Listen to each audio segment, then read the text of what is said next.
오늘 말씀 제목은요, 우리 전능자와 다투지 않으려면이라는 제목으로 나누려고 하는데요. 이렇게 전능자와 다투지 않으려면이라고 잡은 이유는요, 욥이 전능자와 다투었잖아요. 하나님과 다투었기 때문에 저와 여러분들이 정말 이렇게 하나님과 다투지 않는 삶이 무엇인지를 좀 나눠보려고 합니다. 저는 이 욥기를 묵상하면서 떠오르는 그 세익스피어의 희극 하나가 떠오르더라고요. 그건 뭐냐면요, 우리나라 말로도 이렇게 번역이 됐는데 말괄량이 길들이기라는 그런 희극이 있습니다. 이 말괄량이 길들이기 책에는요, 어느 부잣집 맏딸인 카트리나가요, 말괄량이었습니다. 성질이 얼마나 사납고 수다스러운지 말괄량이 카트리나라고 모르는 사람이 없어요. 근데 문제는 뭐냐면요, 이제 결혼 신청을 아무도 안 하는 겁니다. 이 카트리나가 맏딸인데 동생에게는 결혼 신청하는 남자가 많았지만 아버지는요, 이 첫째 카트리나가 시집가기 전에는 둘째를 시집 보낼 수 없다라고 이렇게 이야기를 했다고 해요. 그때에 베로나에서 페트루치오라는 신사가 카트리나에게 청혼하기 위해서 왔습니다. 그녀가 말괄량이라는 소식을 알고 있음에도 불구하고요, 이런 목적을 가져요. 이 그녀와 결혼하고 결혼한 후에는 이 카트리나를 얌전한 아내로 만들어야겠다, 이렇게 결심을 하고서요, 그래서 결혼을 합니다.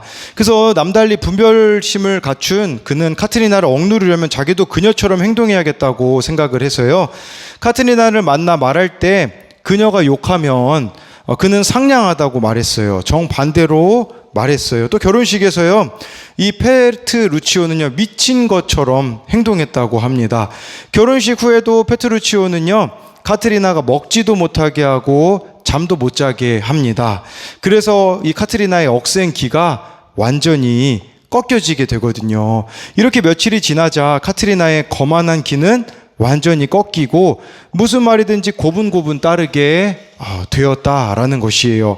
오늘 말씀을 보면요, 욥이 이처럼 고집이 완전히 꺾이게 되고, 그렇게 말이 많던 욥이요, 4절 말씀에 보면요, 나는 비쳐나오니 내 손으로 내 입을 가릴 뿐입니다 라고 이야기를 합니다. 어떻게 이렇게 될 수 있었겠습니까? 고난을 통해서 라고도 할 수가 있겠지만 자신의 인생을 하나님께서 해석해 주셨기 때문이라는 겁니다. 저와 여러분들이 날마다 하나님께 인생을 해석받으며 간다면 하나님과 다투지 않게 되겠죠. 그래서 오늘 이 말씀을 통해서 어떻게 전능자인 하나님과 다투지 않을 수 있을지 두 가지로 살펴보겠습니다. 첫 번째로요, 전능자와 다투지 않으려면 원망을 그치고 교만함을 버려야 합니다. 욥기 40장 1, 2절 말씀을 같이 읽어보도록 하겠습니다. 시작. 여호와께서 또 욥에게 전능자와 다투겠느냐? 하나님을 탓하는 자는 대답할지니라. 욥기 38장부터 39장까지 하나님이 첫 번째로 욥에게 말씀하셨다면 그 이야기가 끝나고 욥에게 이렇게 이야기하시는 거예요. 뭐라고 이야기하시냐면 욥한테 트집 잡는 자, 욥을 트집 잡는 자라고 하나님이 말씀하십니다. 트집 잡는 자라는 것은요, 하나님에게서 흠을 찾는 사람, 잔소리하는 사람으로 하나님이 표현하시는 거예요.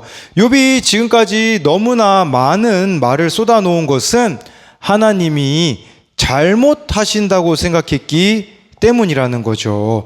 또 여기서 하나님을 탓하는 자는 대답할지니라 라고 하는데, 이 하나님을 탓하는 자라는 것은요, 원어로 보니까요, 옳고 그름을 판가름하기 위해 논쟁하는 자라는 것이에요. 여러분, 누가 하나님을 탓하는 자일까요? 바로 자기 옳고 그름을 내려놓지 못하는 자라는 겁니다. 왜 우리는 하나님을 향해서 원망을 할까요? 그 이유는 내가 너무나도 옳기 때문이라는 것이에요. 또 왜 하나님을 향해서 원망을 하겠습니까? 그 이유는 바로 내 기대가 너무 지나치기 때문입니다. 김양재 목사님의 살피심이라는 책에 보면요, 목사님이 그런 고백을 하시더라고요. 저 역시 자식 교육에서만큼은 제대로 내려놓지 못했던 것 같습니다. 저는 나름대로 일찍 철이 들어서 모범적으로 학교를 다녔다고 생각하는데 제 아들은 여러모로 제 기준에 못 미쳐서 날마다 탄식하지 않을 수 없었습니다. 저는 누가 시키지 않아도 스스로 공부를 잘했는데 아들은 죽어라고 시켜도 죽어라고 안 했습니다. 속이 터졌습니다. 쟤는 왜 공부해야 할 시간에 저렇게 잠을 자고 있을까? 도저히 이해가 안 되었습니다. 자식이 내 기대에 못 미치기에 그것이 안타깝고 속상합니다.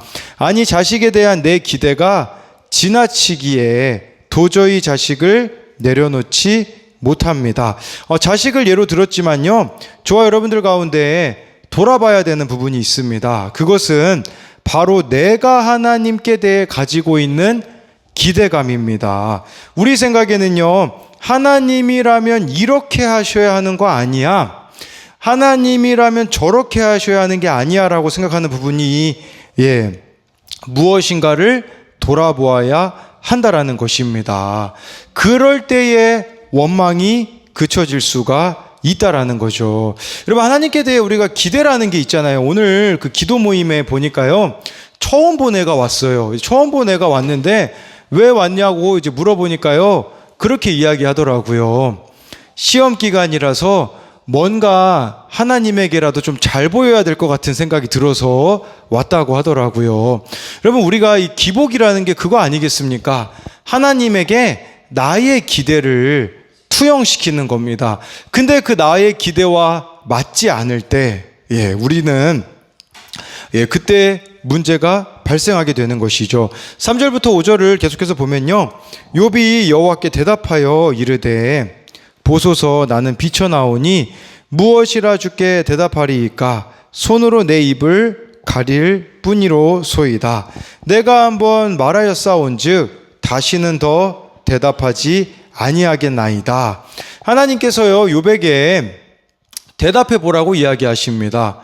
하나님은 욥기 38장 39장에서요 욥이 왜 고난당하게 되었는지에 대한 답은 이야기 안 해주셨어요. 야, 욥아, 너 고난당한 거 이것 때문이거든? 그런 얘기는 안 하셨거든요. 그런데 하나님이요, 질문을 이제 계속 하시거든요. 거의 한 70개 정도를 하시거든요. 이 질문을 욥이 듣다 보니까 깨달아진 게 있는 겁니다. 하나님께서요, 많은 동물들을 다스리는 것을 말씀해 주시지 않았습니까? 그 이야기를 듣고선요, 욥은요, 깨달은 거예요. 그래서 깨달음이 있기 때문에 4절에 보니까요, 나는 비쳐나오니 손으로 자기 입을 가리겠다고 말하고요. 5절에요, 그렇게 할 말이 많았던 욥이요, 이제는 더 이상 할 말이 없다라고 하나님께 대답하고 있어요. 여러분, 욥이 무엇을 깨달았을까요? 욥이 깨달은 것은요, 바로 하나님의 크심이었다라는 거죠. 그 하나님의 크심을 깨달았으니까 4절에 보니까 나는 비쳐나오니 이렇게 고백할 수 있었다라는 것이에요. 그 하나님의 크심은 무엇이었습니까? 바로 각자의 동물에 맞게 하나님께서 창조하고 다스리고 계시다라는 사실이었습니다. 그런데요, 하나님이 왜 각자 동물을 이야기하셨을까요? 저는 이것이 그냥 동물을 이야기하는 게 아니라 우리를 이야기하고 있는 부분이라고 생각이 되어지더라고요. 이곳에 계신 여러분들 중에요, 똑같은 사람은 아무도 없을 겁니다. 심지어요, 쌍둥이로 태어난 사람도요, 다르더라고요. 제가 아는 어떤 아이는요, 쌍둥이인데요, 성격이 완전 달라요. 한 명은 외향적이고 한 명은 내성적이고, 세상에 똑같은 사람은 아무도 없습니다. 지문이 같은 사람도 한 명도 없어요. 우리 모두가 다 다르기 때문에 각자가 가지고 있는 연약함이 다르고요, 죄패도 다 다릅니다. 제가 가지고 있는 죄패는 인정 중독이겠지만 다른 사람이 가지고 있는 죄패는 다를 수 있다라는 거죠. 하나님께서 많은 동물을 언급하신 이유는 뭐냐면 각자 동물에 맞게 다루어 가신다라는 사실 욥에게 이야기한 거예요. 욥이 그 이야기를 들으면서 이렇게 깨달았을 거예요. 나에게 맞는 그 고난을 하나님께서 주셔서 나를 다루어 가고 계시다라는 사실을 깨달았다라는 사실입니다. 어느 목사님이 설교하시는 걸 들었는데요, 하나님이요, 사람을 다루시는 방식이 다 다르다고 하시면서 이삭과 야곱을 예로 드시더라고요. 여러분, 이삭이 어떤 사람이었습니까? 쉽게 말하면요, 좀 덜 떨어지는 사람이었어요. 좀 뭐 말하는 것도 좀 부족하고요, 좀 소심해가지고요, 누가 이렇게 우물을 뺐잖아요. 아무 말 못하는 사람이 이삭이었습니다. 그러니까요, 이삭이 어떻습니까? 우물 맨날 뺏기고 다니니까 하나님이 어떻게 이삭을 다루십니까? 조금만 이렇게 이삭이 멘탈이 약하다 보니까요, 조금만 문제가 생기면 이제는 어려워지니까 다른 우물을 파니까 또 다른 우물에서 물이 나오게 하시는 방식으로 하나님 이삭을 다루어 가시거든요. 이삭이요, 40살이 되는데도 결혼을 못합니다. 왜 결혼을 못했을까요? 이삭이요, 아무래도 좀 부족한 부분들이 많이 있었던 것 같아요. 그러니까 아브라함이 어떤 방식을 취합니까? 자기 제일 믿는 종을 부르잖아요. 종을 불러가지고요, 뭐라고 이야기하냐면, 저기 외삼촌 그쪽에 가가지고 있잖아요, 이삭하고 결혼할 사람을 데리고 오라고 하거든요. 그런데 이 종이요, 이상한 행동을 해요. 아니, 먼 길을 떠나면요, 가볍게 가야 되지 않겠습니까? 근데요, 낙이 10마리를 가지고 가거든요. 왜 10마리를 가지고 갔을까요? 이 종이 보기에도 이삭하고 결혼할 여자는 보통이 아니면 안 되겠다라는 생각이 든 거예요. 이 손이 많이 가는 이 이삭을 돌보려면 적어도 낙타 이 10마리 물을 먹일 수 있는 배려심이 있는 그런 여자가 이삭을 감당할 수 있을 거라고 생각을 해서 정말 그 많은 이렇게 나귀를 가지고 가지 않습니까? 그리고 이 리브가가 그 10마리를 다 먹이는 모습을 보고서는 이 여자는 이삭과 결혼할 여자라고 해서 바로 데려오지 않습니까? 그만큼 이삭이 부족함이 많은 사람이었기 때문에, 빈틈이 많은 사람이었기 때문에 리브가 같은 사람을 통해서 하나님은 이 빈틈을 메워 가셨다라는 거죠. 반면에요, 이삭의 아들 야곱은 어떻습니까? 속이는 자잖아요. 이름이 거짓말을 너무 잘 쳐요. 그러다 보니까 이삭 주변에 어떤 사람들이 있습니까? 더 놀라운 거짓말쟁이들이 있잖아요. 라반이라는 더 큰 거짓말쟁이를 붙여주심으로써 거짓말을 다루어 가시죠. 그러면 이삭은요, 막 여자한테 말도 못 거는 남자였다면, 야곱은 어떻습니까? 자기가 좋아하는 여자가 있으면요, 14년 동안 일하는 남자예요. 이 사람은요, 어떤 사람이냐면 웬만해가지고는 하나님을 안 찾는 사람이거든요. 그러니 하나님께서 이 야곱을 어떻게 다루십니까? 형 에서를 만나기 전에 천사와 씨름해서 환도뼈가 부러지게 하심으로써, 또 야곱의 한번 여러분 가정을 보십시오. 야곱의 가정을 보면 얼마나 많이 속썩이는 자녀들이 있었습니까? 왜 그러셨을까요? 그렇지 않고서는 야곱은 다루어지지 않기 때문이라는 거예요. 뭘 이야기 드리고자 하는 거냐면요, 하나님께서 이삭을 다루시는 방식, 야곱을 다루시는 방식이 다르다라는 것이에요. 우리에게도 해당되는 일입니다. 그런데 문제는요, 우리는 이렇게 하나님께 다루어지기를 거부한다라는 것이에요. 그래서 내가 옳고 하나님이 틀리셨습니다라고 말한다라는 것입니다. 이것이 바로 무엇이겠습니까? 교만이라는 것을 알아야 합니다. 우리 욥기 40장 6절부터 8절 말씀을 읽어보도록 하겠습니다. 시작. 그때 여호와께서 폭풍 우 가운데서 욥에게 일러 말씀하시되 내게 대답할지니라.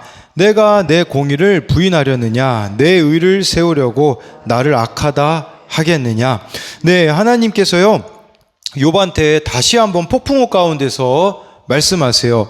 8절에 보면 이렇게 얘기하시잖아요. 내 공의를 부인하려느냐?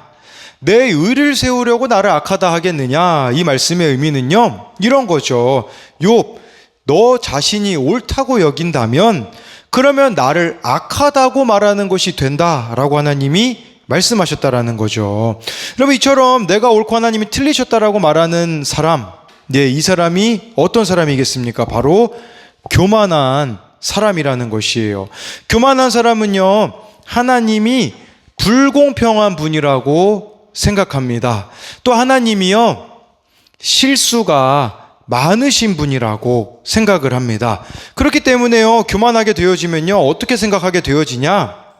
나에게는 전혀 문제가 없다고 생각을 합니다. 여러분, 이게 교만이에요. 나에게 문제가 없다면 그게 무슨 말이겠습니까? 하나님이 문제야라고 말하는 것과 동일하다라는 사실입니다. 청소년용 큐티인 묵상간증에 보니까요, 교만한 고집불통이라는 어느 부모님의 묵상간증이 나와요. 예, 이 아내분이 쓰신 묵상간증인데요. 이분은요, 분노 조절이 안 되는 남편, 예민하고 공격적인 성향으로 또래 관계가 어려운 두 딸과 함께 보낸 일상에 지쳐가고 있었다고 합니다.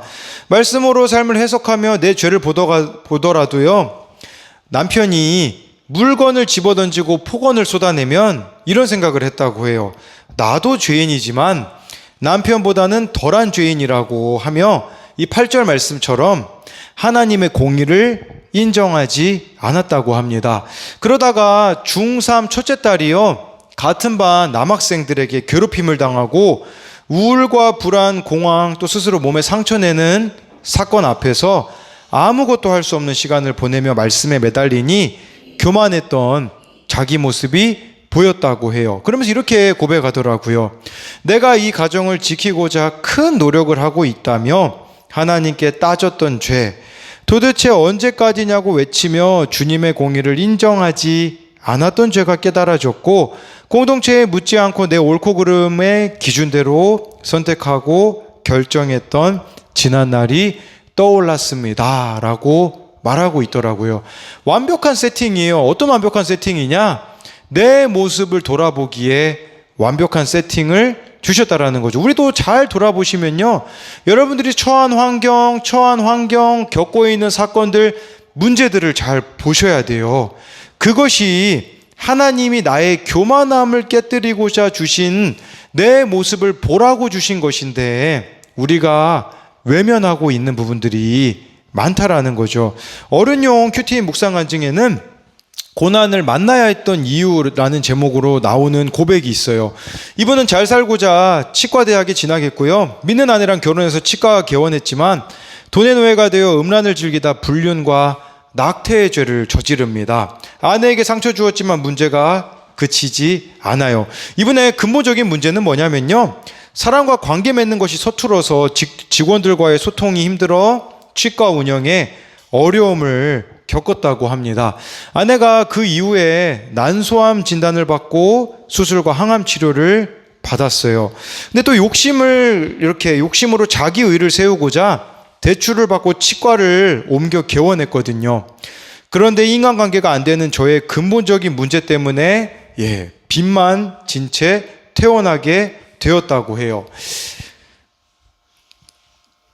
폐원하게 되었다고 하는데, 그리고 2주 뒤 하나님은 교만한 저를 낮추고자 고3인 외동딸이 대장암에 걸린 사건을 알게 하셨다고 해요. 그제서야 이런 고백을 해요. 처음에는 내 인생을 이렇게 가혹하게 몰아치신 하나님이 원망스러웠습니다. 하지만 공동체에 속해 있다 보니 고난이 축복이 되어 예배와 소그룹 모임을 사모하게 되었습니다. 그리고 소그룹 모임에서 지체들의 이야기를 들으면서 내가 얼마나 관계 맺기가 안 되고 나밖에 모르는 이기주의자인지 깨닫게 되었습니다 라고 말하더라고요. 이기주의자인지 깨닫게 하기 위해서 고난을 만날 수밖에 없었다라는 거죠. 이걸 보자는 거예요. 교만은 이처럼 내 모습을 도무지 못 보는 거예요. 가정에서도 내 모습을 도무지 못 보고, 사회에서도 내 모습을 도무지 못 보고, 당연히 교회에서도 내 모습을 보지 못하는 것이죠. 근데 저와 여러분들이 기억해야 되는 것은요, 일어나는 사건들 가운데 우연은 없다는 사실입니다. 그 가운데 하나님이 내 모습을 보라고 주시는, 하나님이 내미시는 그 손길을 봐야 해석이 된다는 사실입니다. 해석이 되면요, 자유해질 수 있어요. 전 이게 진짜 많이 위로가 되더라고요. 왜 위로가 됐냐면요, 욥기 여러분 너무 힘드셨잖아요. 지금까지 오느라. 이제 다음 주면 이제 욥기가 끝나는데요, 화요일이면 끝나게 되어지는데, 근데 욥기에서 참 위로가 되었던 게 뭐냐면, 욥이요, 그렇게 잘 먹고 잘 살 때 하나님이 함께 하신다고 생각했잖아요. 막 길거리 걸어 다니면요, 막 청년들한테 물어보면 너 나중에 커서 누구 되고 싶니? 욥처럼 되고 싶습니다. 사람들이 다 그렇게 얘기했대잖아요. 인정 다 받았죠. 재산은 얼마나 많았습니까? 자녀들은 얼마나 많았습니까? 그때 하나님 살아계시다라는 건 사실 누가 고백 못합니까? 근데 하나님이 지금 욥에게 요구하시는 하나님이 살아계시다라는 이 고백을 언제 드리기를 원하시냐? 빈손이 되었을 때도 이 고백을 드리기를 원하시는 거거든요. 근데 저는요, 이게 안 되었었거든요. 뭔가 저 같은 경우는 다루어져야 되는 그 죄패가 인정 중독이기 때문에 사람들에게 막 인정받을 때는요, 하나님이 살아계시다고 느끼는 사람이거든요. 근데 최근에는 인정받을 일이 그렇게 많지 않았거든요. 저를 인정받지 못하는 환경으로 하나님이 몰아가시는 것 같았어요. 그러다 보니까 제 스스로가 실패자라고 생각이 들고, 하나님이 살아계시면 왜 이러실까라는 생각을 하게 되었거든요. 근데 요즘 이 욥기 말씀을 통해서 깨닫게 된 게 있어요. 하나님이 내 안에 이 인정 중독이라는 것을 다루고 계시다라는 것이 깨달아지더라고요. 그러다 보니까요, 신기한 현상이 일어나게 되어져요. 그건 뭐냐면요, 이제는요, 기독교 동아리를 들어가든 기도 모임을 들어가든요, 떨지 않아요. 두렵지가 않아요. 제가 왜 두려웠는 줄 아세요? 제가 인정받으려고 했기 때문에 두려웠던 거거든요.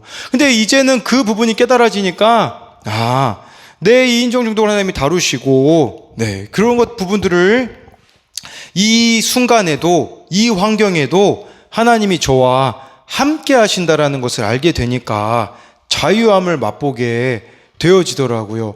그러다 보니까 또 오늘 또 신기한 일도 경험하게 되어지더라고요. 오늘 기도 모임에 이 친구는 아예 교회 안 다니는 애거든요. 근데 작년에 기도 모임에 이렇게 함께 오게 됐고요.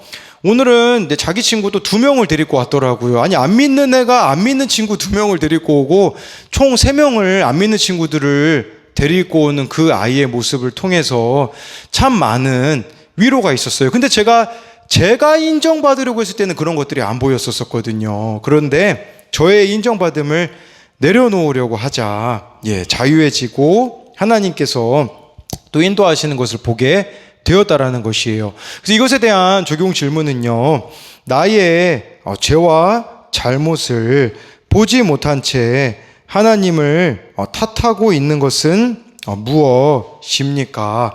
하나님께 도전하면서 하나님을 거부하고 있는 나의 교만은 무엇입니까?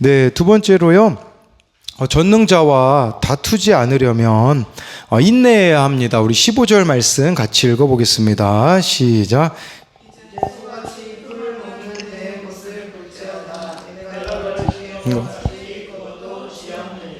여러분, 욥기 보면서 별걸 다 보시죠. 베헤못도 오늘 보고요.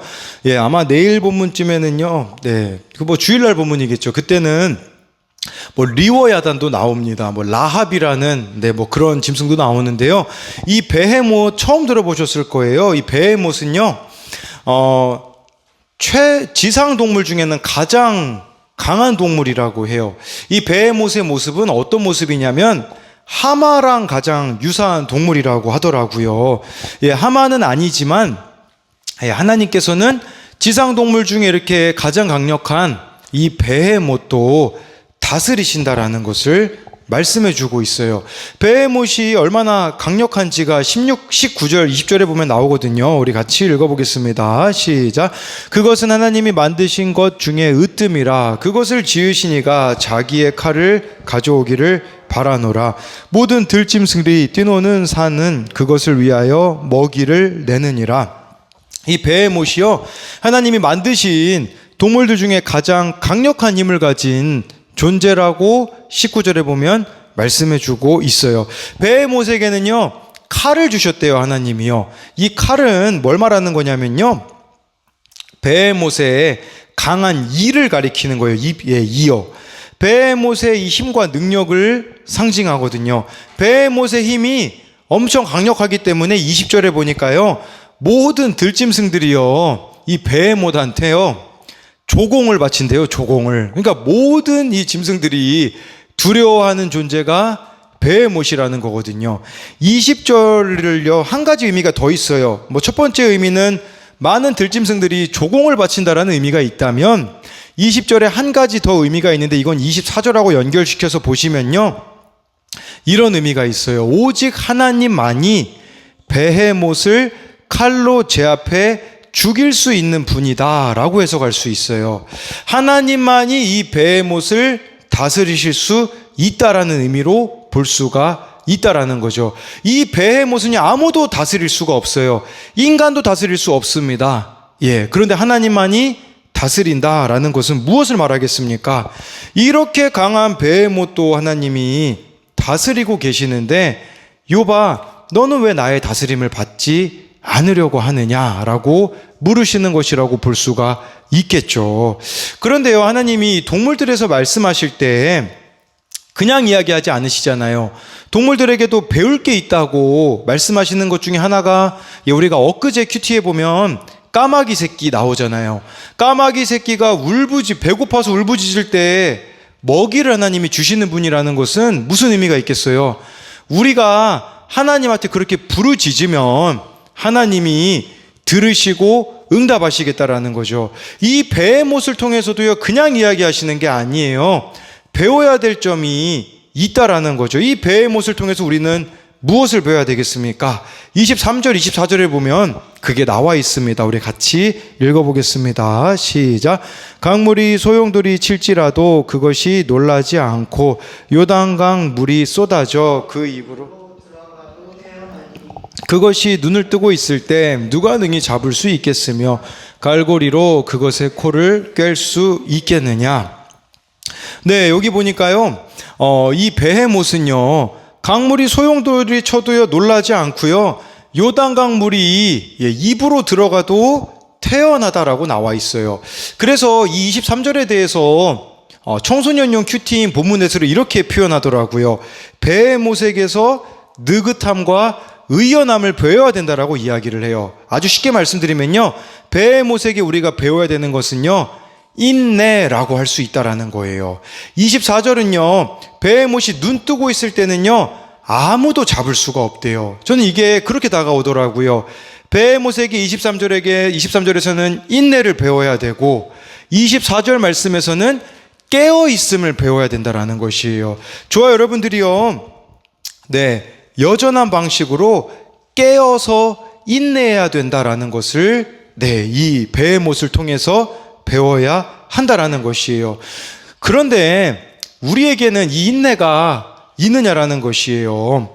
김양재 목사님의 살피심에 보면요, 창세기 16장 2절에 대한 내용이 나와 있어요. 사레가 아브라함에게 이르되 여호와께서 내 출산을 허락하지 아니하셨으니 원하건대 내 여종에게 들어가라. 내가 혹 그로 말미암아 자녀를 얻을까 하노라 하매 아브라함이 사레의 말을 들으니라. 여러분, 하나님이 아브라함에게 약속하셨거든요. 별을 보여주시면서요, 야, 너의 후손이 별과 같이 많아질 거야 약속하셨거든요. 근데 사레가요, 인내하지 못하는 거예요. 약속이 언제 이루어질지 모르니까 어떤 방식을, 하나님을 지금 의심하는 거예요. 아브라함한테 뭐라고 이야기하냐? 여호와께서 내 출산을 허락하지 아니하셨다, 이렇게 이야기를 해요.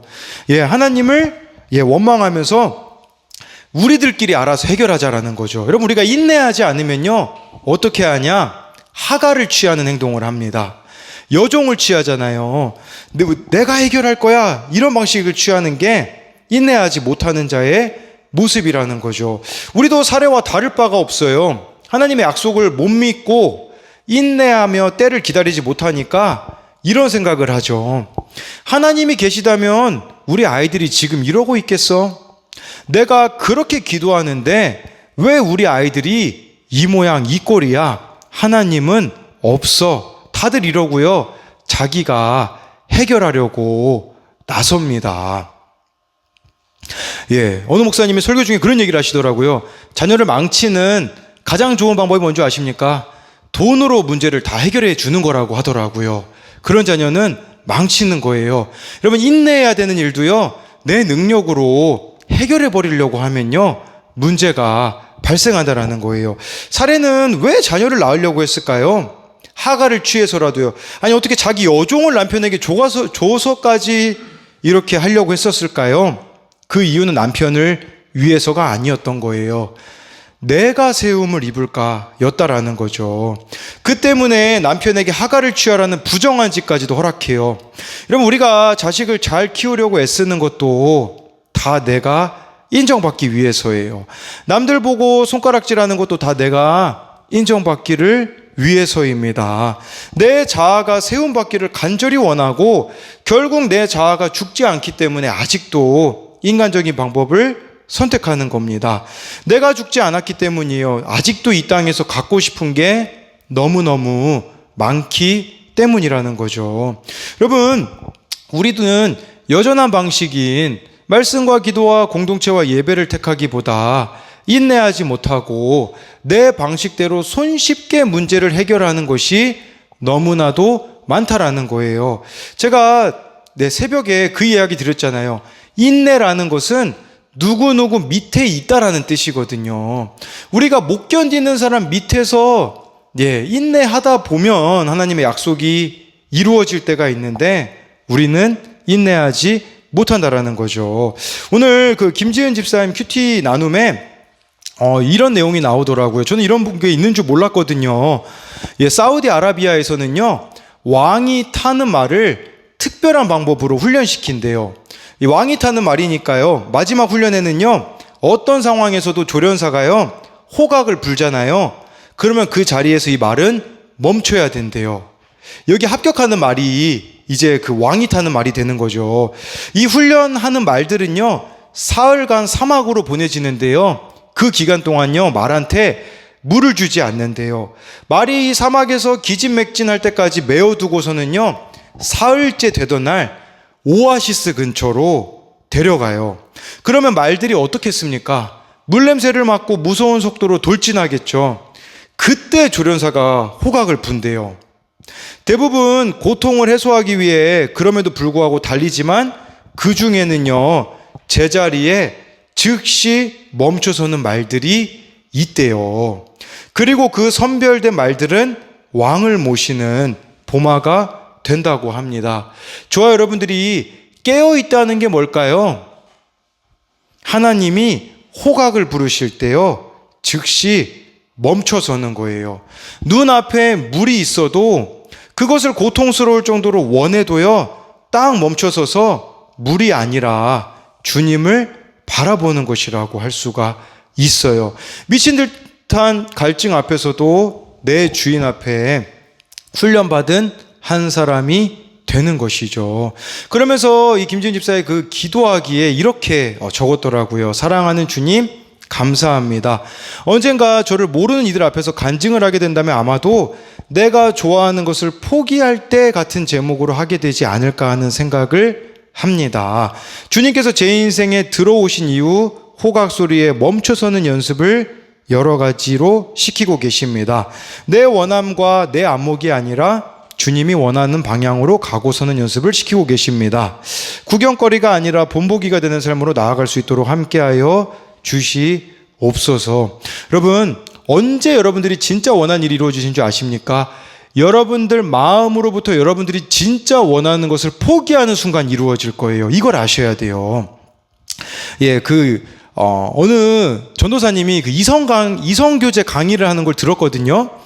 언제 진짜 내 짝을 만나는 줄 아십니까? 언제 내 짝을 만나게 되냐면요, 남자가 있잖아요. 여자친구 사귀는 거를 포기할 때 진짜 내 짝을 만나게 되어진대요. 여자친구 만나는 걸 포기하고요, 자기에게 주어진 일을 성실하게 할 때 그 모습이 매력이 되어서 그때 여자들이 매력을 느끼고 이렇게 교제하게 된다라고 하더라고요. 우리에게도 동일하다라는 생각이 들어요. 여러분들이 진짜 원하시는 게 있을 겁니다. 근데 저와 여러분들이 진짜 그 원하는 것이 나에게 없어도 된다라고 여겨지는 그 순간에요, 여러분들의 인내는 끝이 될 때가 온다는 사실이에요. 근데 우리가 여전히 그걸 내려놓지 못하고 있기 때문에 계속해서 이렇게 문제들 가운데 있을 수밖에 없다라는 거죠. 오늘 어느 청년이 큐티 나눔 중에 그런 이야기를 했어요. 이 청년은요, 원래 하던 그 일자리는요, 한 달에 한 300만 원 정도 벌었다고 해요. 근데 또 그 300만 원 벌 수 있는 자리가 들어왔거든요. 근데 이 청년이요, 주의를 지킬 수 없다고 해가지고요, 그 일자리를 포기했습니다. 아니, 이렇게 포기하면 하나님이 더 놀라운 것을 응답해 주셔야 되는 거 아니에요?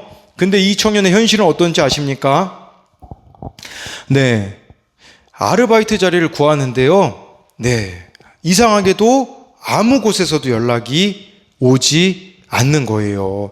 그리고 이 친구가 다른 친구를 다른 교회에 이렇게 반주하는 거 이제 그 페이 받는 반주자로 소개해 줬는데 그 친구에게 연락이 왔대요. 자기가 주말에 일하는 일자리를 가겠다며 이제는 그 페이 받는 반주자 자리를 그만두었다라고 이야기를 하더라고요.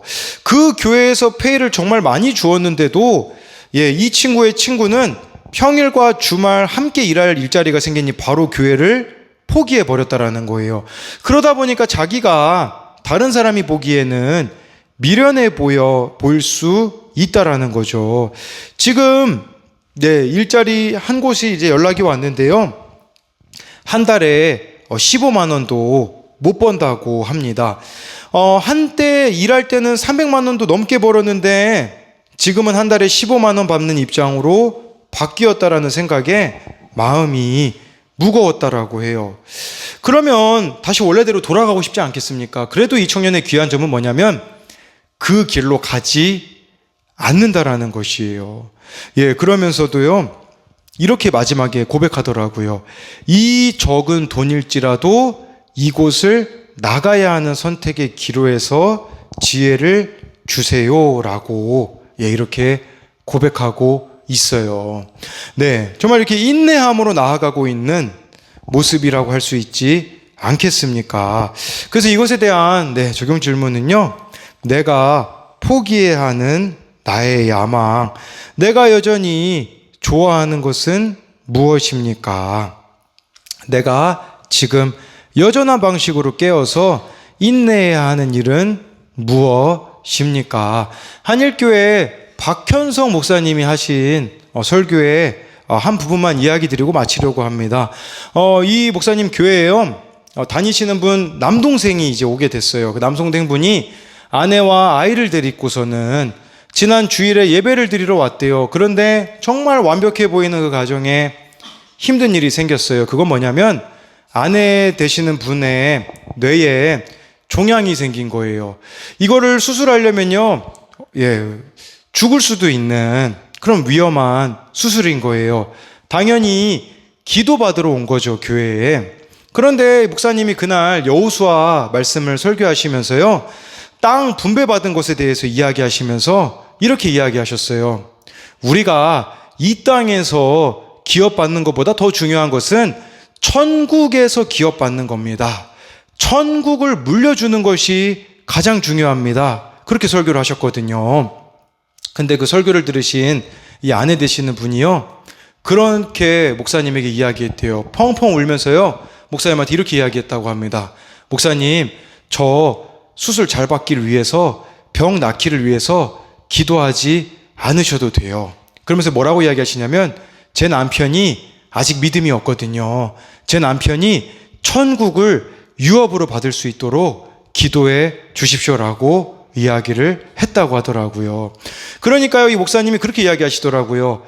과감하게 그 아내분이 병 낫게 해달라고 기도할 수 있는 자신감이 생겼다고 이야기를 하시더라고요. 왜 그렇겠습니까? 나에게 가지고 있는 병 나은 것에 지금 관심을 갖고 있는 게 아니라 남편의 구원을 더 크게 보기 때문에, 이걸 하나님이 보시면 여러분 남편의 구원뿐 아니라 정말 이분의 병까지도 고쳐주시지 않겠습니까?